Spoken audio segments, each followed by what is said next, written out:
বিসমিল্লাহির রহমানির রহিম।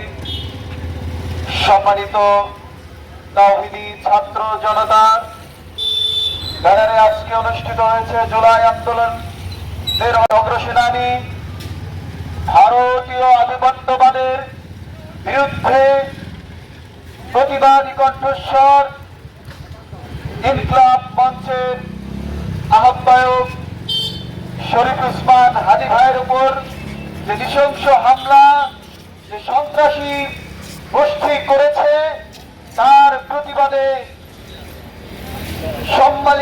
সম্মিলিত তাওহীদি ছাত্র জনতার পক্ষ থেকে আজকে বিক্ষোভ কর্মসূচির আয়োজন করা হয়েছে।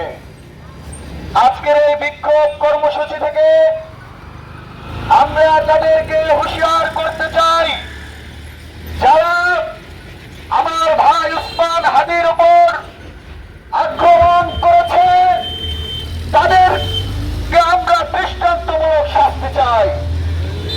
আমরা প্রশাসনকে দৃষ্টি আকর্ষণ করতে চাই, এখনো যারা ভারতের গুপ্তচর, ভারতীয় আধিপত্যবাদের দালাল, আওয়ামী ফ্যাসিবাদ, যারা জুলাই যোদ্ধাদের টার্গেট করে আক্রমণ করছে, তাদের বিরুদ্ধে যথাযথ পদক্ষেপ গ্রহণ করুন।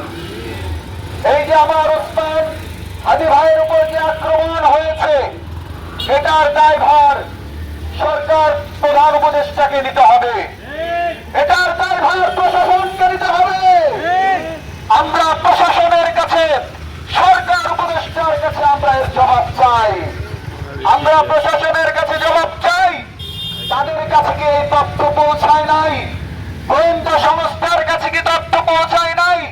এই পরিকল্পিতভাবে আমাদের হাদি ভাইয়ের উপরে যে আক্রমণ করা হয়েছে, আমরা জানি এটা প্রশাসনের কাছে তথ্য ছিল, কিন্তু তারা আওয়ামী ফ্যাসিবাদের সঙ্গ দিয়েছে, এটা প্রমাণ হয়ে গিয়েছে হাদি ভাইয়ের উপর আক্রমণ করে। এজন্য প্রশাসনকে আমরা সাবধান করতে চাই। এটা শুধু হাদি ভাইয়ের উপর আক্রমণ হয় নাই, এটা 36 জুলাইয়ের উপর আক্রমণ হয়েছে, এটা প্রতিটা 36 জুলাই যোদ্ধাদের উপর আক্রমণ হয়েছে। আমরা তীব্র নিন্দা জানাচ্ছি। যথাযথভাবে আমরা দ্রুত যাই, যারা হাদি ভাইয়ের উপর আক্রমণ করেছে তাদের দ্রুত গ্রেফতার করে আইনের আওতায় আনতে হবে, নাহলে এই ছাত্র জনতা আবার আরেকটি বিপ্লবের জন্য তৈরি হয়ে যাবে ইনশাআল্লাহ।